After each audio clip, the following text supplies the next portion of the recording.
אמור מעט ועשה הרבה, והווה מקבל את כל האדם בסבר פנים יפות.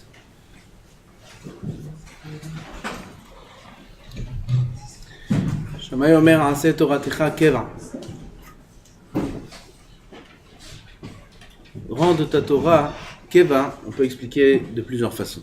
Ou bien keva dans le sens où tu dois faire la majorité du temps de la journée, que ce soit l'imut Torah, comme il écrit le Rambam, que quelqu'un qui travaille, il doit étudier 9 heures par jour et travailler 3 heures. Ça c'est quelqu'un qui travaille.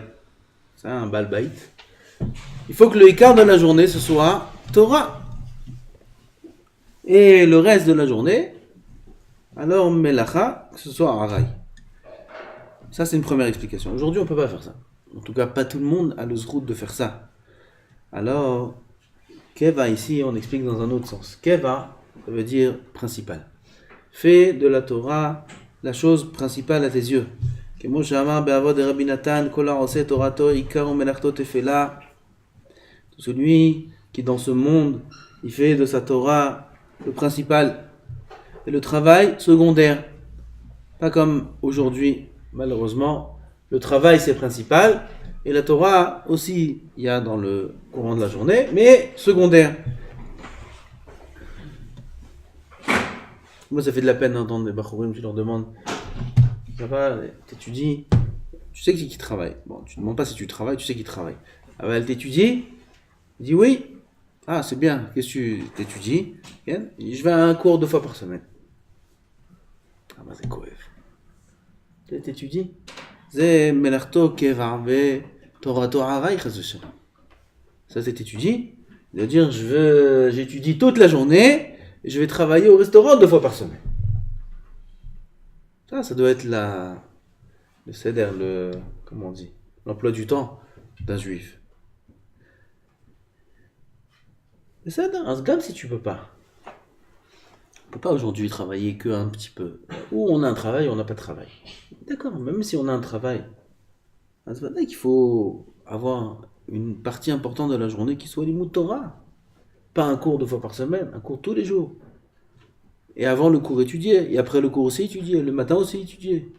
On ne peut pas se lever le matin tôt, il n'y a pas des bâtim qui se lèvent à 4h du matin, 5h du matin, ils ont leur seder de 2-3 heures de Gemara, et après ils vont travailler, toute la journée ils travaillent. Avant ils ont leurs 2 heures, 3 heures de Gemara par jour. Il dit Avod Rabbi Natan, Kol ha'oseh torato ikar u'melachto tefela, dans ce monde, le principal pour lui c'est le limud Torah, et le travail si jamais c'est nécessaire. C'est secondaire. Ensin, Oto, Rika, l'Orlam, Abba. Alors là-haut, il y a la vie éternelle. Et là-haut, alors l'homme, il sera là-bas le Rika, celui qui a étudié la Torah dans ce monde. Là où il sera le Rika. Avala, Osem, Melachto, Rika, Vetorato, Tefela. Et Ensin, Oto, Tefela, l'Orlam, Abba. Chas Veshalom, à l'éternité, il sera secondaire. Si la Torah pour lui, il étudie, mais il ne lui donne pas toute son importance, alors là-haut aussi, on ne lui donnera pas à cet homme-là toute son importance. Il sera tefela. Ça veut dire, il sera secondaire. Il y aura là-bas des haramim importants, et lui, il sera sur la touche. Comment on dit? Dans les gradins.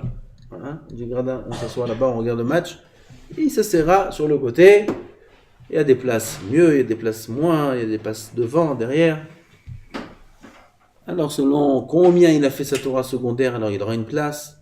Faire sa Torah secondaire, je vous dis un chidouche maintenant. Même un avrech peut faire sa Torah secondaire. Même un bachon yeshiva peut faire sa Torah secondaire. Faire sa Torah en 2e degré, c'est pas une question de quantité. C'est même pas une question de qualité. Il peut étudier la Torah comme il faut, de toutes ses forces. Et la Torah peut être secondaire. Si à ses yeux, une réussite dans ce monde, c'est primordial. Même s'il étudie toute la journée. Mais, ce qui est important pour lui, il étudie parce qu'il y a 1000 raisons pourquoi il étudie. Mais le principal dans sa vie, c'est sa famille. Ça passe avant tout. Avant la Torah, avant tout. La preuve, dès qu'il y a un rendez-vous, il y a ça, il y a ça, il y a ça. Ou alors il y a la maison, la mashkanta, il y a les banques, il y a les prêts, il a des investissements un petit peu, mais il étudie. Mais pour lui, ce qui est primordial, pas moins que le limoud, c'est aussi d'autres valeurs. Dans ce cas-là, lui aussi, sa Torah, elle est secondaire. Ça s'appelle que chez lui, sa Torah, elle n'est pas keva. Comme me dit Rav Pinkos, je vous ai dit déjà, quelqu'un, il étudie la Gemara en plein limoud, tout d'un coup, il a soif. Je vous donne l'exemple qu'il a donné. C'est vrai dans tous les cas. L'exemple qu'il a donné, c'est que tout d'un coup, il a soif. C'est l'été, il a très très très soif. Et il y a la macolette en haut, quelques mètres. Comme je vois quelqu'un, des gens en plein céder, ils vont à la macolette à côté. Pendant la pause, ils vont. La pause, la pause c'est FK. Et ils vont à la... Non, je peux pas parler. J'ai rien dit sur toi. Il va que pendant la pause, pas pendant le... En chiot, jamais personne, bon, Hachem, il est parti à la macolette. Heureusement. Aval, il est au kibbutz, il est seul, en train d'étudier. Et il a soif. L'eau froide qui est à côté, ça lui convient pas. Maintenant, il sent qu'il a le mérite de se faire plaisir. Il va à la macolette s'acheter une canette de coca. Or, Hachem a bu sa canette, il a terminé, il rentre, il retourne dans son ébout. Il dit Rav Benko, cet homme, il arrivera en Olam Abba, sur ce daf Yud Amud Bet qu'il a étudié. Il arrive dans l'Olam Abba, on le paye, tac, tac, tac. Daf Yud Amud Bet, qu'est-ce qu'on lui paye? Une canette de coca. Et il crie, c'est des menteurs, c'est tous des menteurs, ils m'ont roulé, ils m'ont dit dans l'Olam Abba, on reçoit sur chaque mot de Torah l'éternité, tu verras, t'as des grandes maisons avec des piscines, avec des... Ils m'ont menti. T'as pas menti. On te paye selon la valeur que tu as donnée à la Torah. Ton daf de Gemara, combien il coûte? Pas plus qu'une canette, puisque pour une canette, t'es prêt à arrêter. Donc c'est la valeur que tu lui as donnée. Alors voilà, monsieur, vous avez gagné une canette. Allez, on passe à la page d'après, on verra comment tu l'as étudié. Comme ça, il dit, Laura, c'est un peu dur comme machal. C'est pas... Moi, je suis sûr que c'est pas comme ça. Je suis pas cholek. Aval, c'est pas comme ça. C'est un peu dur. C'est juste pour nous donner une idée que le salaire qu'on va recevoir, c'est normal que c'est selon la valeur qu'on a donnée à la chose qu'on fait. C'est normal.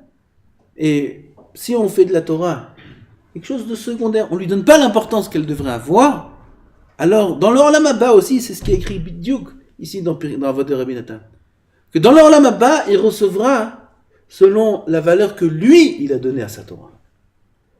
Par contre, si quelqu'un, il travaille, c'est vrai qu'il travaille, miskin. Mais il est peiné de devoir travailler. Il aimerait tellement étudier. Et tu le vois quand il a son heure de limoud, ses 2 heures de limoud, son cours, comment il va là-bas avec un tel empressement, et comment il aime écouter le Rav, et comment il participe, et comment dès qu'il a un instant de libre, il sort sa Gemara, tu vois, sa Gemara traduit, et il note. Moi, je vous parle d'exemples que j'ai en tête. Celui-là, dans l'Olam Abba, il sera Ika. Peut-être plus qu'un Avrer. C'est dur à dire ça, mais c'est vrai. Peut-être plus qu'un Bachou Yeshiva, qui étudie toute la journée. Pourquoi? Tu sais comment il a chéri la Torah? Tu sais l'importance qu'il donne à la Torah? Il sait que c'est ça le Icar de la vie. Tout le reste, il le fait parce qu'il n'a pas le choix. Mais son limoud, la Torah, c'est ça qui compte pour lui dans sa vie. Bevadai, sans aucun doute que là-haut, il sera Ika, cet homme-là.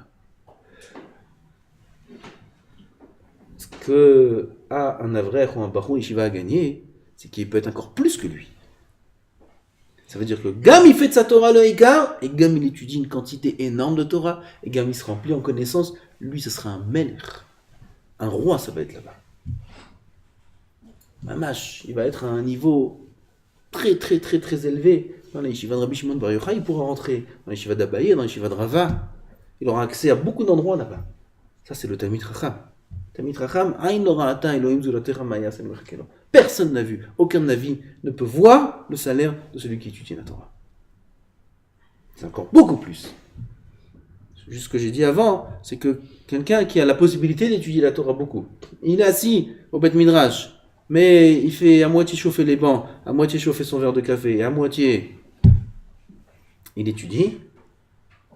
ça veut dire que sa Torah n'a pas une grande valeur. C'est bien, c'est important, la Baruch, la Kol. Aval, il sera tafel dans l'Olam, il sera secondaire. Qu'il n'aille pas croire qu'il aura toutes les promesses qui ont été dites sur celui qui étudie la Torah. Ça, c'est que celui qui donne la vraie valeur à la Torah, qui sait qu'est-ce qu'il a. Il sait ce qu'il a entre les mains. On n'est jamais assez conscient. Il faut toujours être mitrazek. Là, je parle pour moi. C'est-à-dire, combien c'est important le SK Torah pour que Bezat Hashem, dans l'Olam Haba, on ait la place importante. On sait l'Omar, Imlo asa averot, velo asa Torah ikar. Si un homme, il n'a pas fait d'Averot, bien sûr, on parle dans l'Olam Haba, on n'a accès que celui qui a fait Tchouva. Parce que celui qui fait de la Torah secondaire, et en plus il a des Averot, lui il n'a pas accès en l'Olam Haba. Même celui qui fait de la Torah, Ikar, il a des Averot, il n'a pas accès en l'Olam Haba. Il a un peu de piston. Celui qui a de la Torah, il a des avantages. Mais il faut d'abord faire Tchouva, il faut d'abord arriver propre sans Averot. Une fois qu'il a accès en l'Olam Haba, mais là, à sa Torah Ikar, mais il n'a pas fait de sa Torah le principal. Afilou imizkel yot began Eden, tafel yeh shama. Il sera secondaire, il sera tafel, il sera sur la touche. Il sera en la baba, à l'éternité dans une petite place. Il y en a, ils disent, c'est pas grave, une petite place, ça me suffit. Pourquoi j'ai demandé une grande place? Pourquoi je cherche le kavod? Je cherche à être au top. Si je suis là-bas, ça suffit. Cette arna, elle est écrite dans le Messiah Técharim. Et c'est Técharim, il rigole sur ça. Il se moque de ça. Et dit, tu dis, une petite place là-bas, ça suffit? Ken, viens, je te vois dans l'Olam Hazé. Si tu dis une petite place, ça suffit.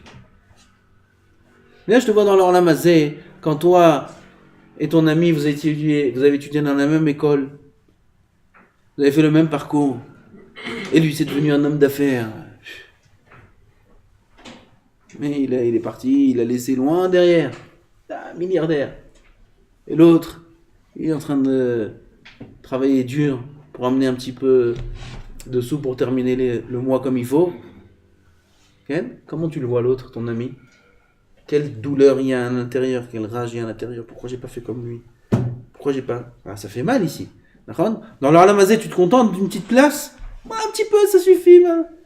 Qui c'est qui parle comme ça? Personne. Dans l'Olam Hazé, tu te contentes pas de peu. D'accord? Dans l'Olam Haba, que c'est éternel. Dans l'Olam Hazé, c'est éphémère. Le kavod, c'est pas du kavod. La richesse, c'est pas une richesse. Le bonheur, c'est pas un bonheur. Dans l'Olam Hazé. Et quand même, un homme, il est brûlé à l'intérieur de lui, se ronge à l'intérieur de lui quand il voit la réussite de l'autre que lui n'a pas eu. Qui aurait pu l'atteindre. Une réussite qui lui parle, qui est au même niveau que lui. Combien ça lui fait mal? Là-haut, que c'est un monde éternel. Que c'est une réussite éternelle. Que si un homme il a réussi en éternité. S'il a raté à l'éternité. C'est irrattrapable. Et il va voir son ami qui était à côté de lui à la synagogue, il s'asseyait un à côté de l'autre. Ils étaient à la même école. Et lui, il est devenu Talmid Chacham Gadol Me'od. Et l'autre, moyen. Il pourra supporter à l'éternité de voir la réussite de l'autre. Un Adam Nirva Ela Mechupato Shel Chavero, c'est écrit. Et dire, ça veut dire quoi cette phrase? Qu'un homme là-haut, il est brûlé. Le feu du Gehinam, c'est quoi? C'est voir la choupa de l'autre. De voir comment l'autre, il a reçu une part tellement grande. Quoi, pour tel effort? Moi aussi, j'aurais pu faire ça. Et dire Rav Dessler, le Gehinam, c'est quoi? C'est voir ce qu'il a perdu par rapport à ce qu'il aurait pu faire. C'est le Gehinam. Un petit peu, on peut comprendre. Dans le loto. Il joue au loto. Okay. Il a fait 1, 2, 3, 4, 5, 6 numéros. Le complémentaire, je ne sais pas comment ça marche. Qu'est-ce qu'on gagne? 6 numéros, c'est bien, d'accord? On gagne beaucoup 6 numéros. 6 numéros, il a fait les 5e numéro, il vient pour écrire. Je dis 24 ou 25? 25. 24, 25. Bon, toutes les semaines, je fais 25. Là, je vais essayer 24. Il met 24. Il sort les 5 numéros, et à la fin, 25. Il se jette par la fenêtre. Par la fenêtre, il se jette. 5 numéros, il a gagné 200 000 shekels. S'il avait le 6e, 23 millions de shekels. Il devient fou, il devient. Kol Sheken, s'il avait écrit 25, il a jeté le ticket parce qu'il a fait Yehush. Et c'était le ticket gagnant. Fou, il devient, il perd la tête. Il peut être en dépression totale pendant des mois. C'est ce qu'il a perdu. Tu sais ce qu'il a perdu? Il ressemble à quoi ces 100 000 shekels qu'il a gagné? À rien il lui ressemble. Pourquoi 100 000 shekels, c'est pas bien. C'est bien 100 000 shekels. Ben, oh, tu me donnes, ça suffit, je me contente. D'accord, c'est bien 100 000 shekels. Mais quand à la place, tu aurais pu avoir 23 millions de shekels. À quoi? Qu'est-ce que ça t'apporte 100 000? T'as envie de les vomir, t'as même pas envie de les prendre, t'as envie de les jeter par la fenêtre. C'est ce que t'as perdu? Il dit Rav Dessler, c'est Gehenam. C'est ça le Gehenam. On parle un petit peu en shekel, ça n'a aucune valeur. Là-haut, tu vois encore un petit effort. Encore un petit effort, 1 minute plus tôt de se lever, commencer la tefila encore une phrase avant, un passage avant. Kol shekel encore un passage plus tôt. Kol shekel une fila, ou encore il y a un mois en plus Bekavana, et un mois en plus, et un mois en plus, et un limud Torah encore plus intensif, et encore plus à l'heure, et encore plus. Quoi? Pour un tout petit peu plus? C'est des milliards en plus? Ken? Mais j'aurais pu le faire! Nahon! Mais t'as perdu des milliards. Il dit Rav Dessler, Zegeina, comme ça il dit. Combien la douleur elle est grande? Alors tout ça, aujourd'hui, c'est voilé. On voit rien. On croit qu'on passe des journées, encore un jour. Allez, demain c'est d'air, tfila. Bon, je me suis levé, pas levé, en tard, demain je me rattraperai. Mais on va de la Kol. Ce qui est tordu est redressable.